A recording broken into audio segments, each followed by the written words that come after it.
enough on EVs.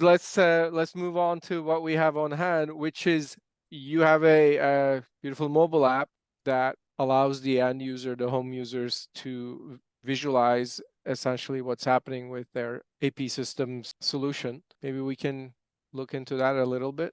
Yeah, sure. So first of all, I also want to mention that if you have, well, everyone has a phone. If you go to Google Play or Apple Store right now, and if you go search up EMA app, you'll be able to download the app onto your phone. If you don't have AP systems, it's not particularly useful, with the exception of one nice feature, which is the demo app. What that does is that if you press on demo, you'll be able to see a live demo of what a end user will see when they have an AP Systems, not only the microinverter product, but you also see the storage product as well. And this gives you a good idea on what you're going to be signing yourself up to up for when you get a storage solution. And I think really opens your imagination on what kind of access to data and functionality that you get. So let me share with you a demo video. So what I have over here is a demo video of the EMA app. So this Mhm. is what the homeowner will see in the end.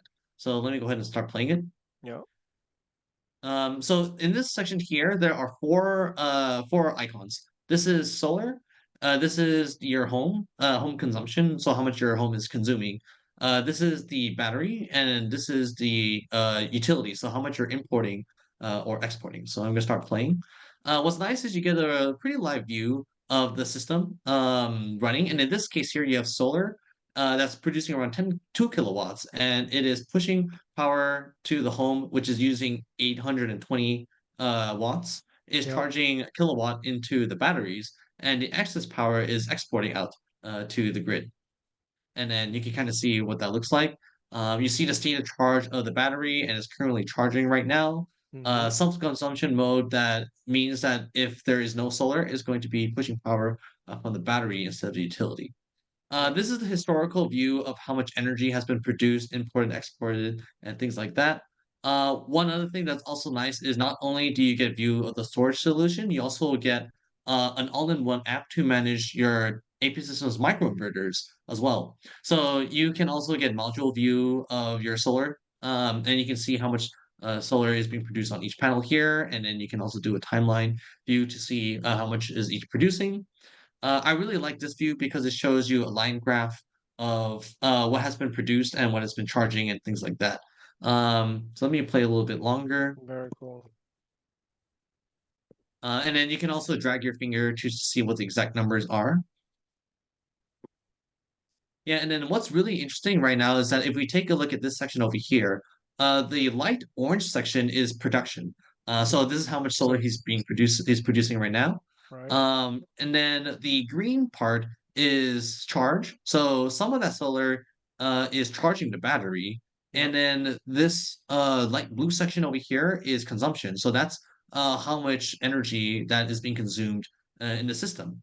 Mm-hmm. But then because consumption and battery charge is less than production, you have extra energy, right? So what do is you're going to be exporting that, and that's what this dark orange section is. And then you notice that as like things fluctuate, as power increases, the amount of power that he's generating is the amount of power he's exporting is increasing as well. And the consumption looks pretty standard and stable around here. Beautiful. I'll play this a little bit longer. Yeah. Very cool.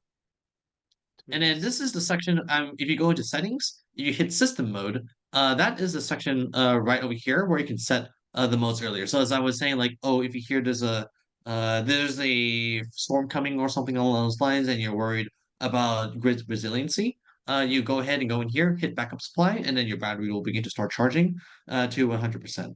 And then whenever you feel that the threat of grid resiliency has passed, then you go ahead and switch back into self-consumption mode. This is really cool. You know what else would be really cool to see here?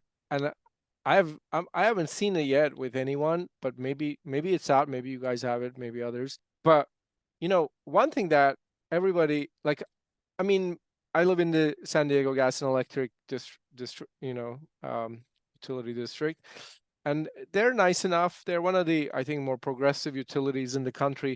They You can kind of see your forecast of how much you're consuming, but you have to log in, or they send an email sometimes, but they don't do it obviously every day, and I wouldn't want them to.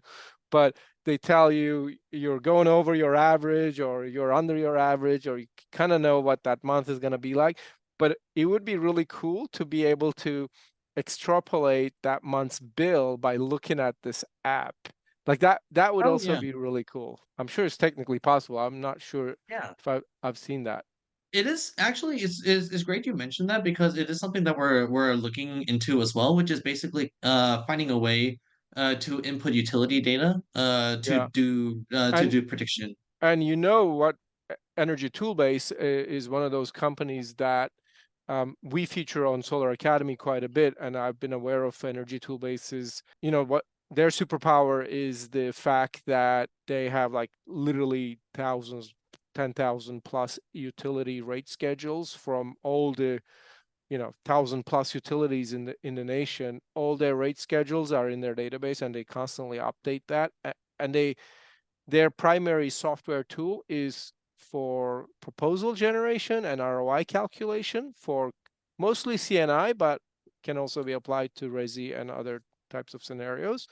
But if you could integrate with their data set, and there are obviously others that do what they do, but more without a proposal tool, I think more in the background. I can't remember the names of those companies. So Yeah, yeah, that'd be really that's I cool. think I'll give them a that would be a check then. cool feature. Yeah, I think that would be a really cool feature. Mhm. Great.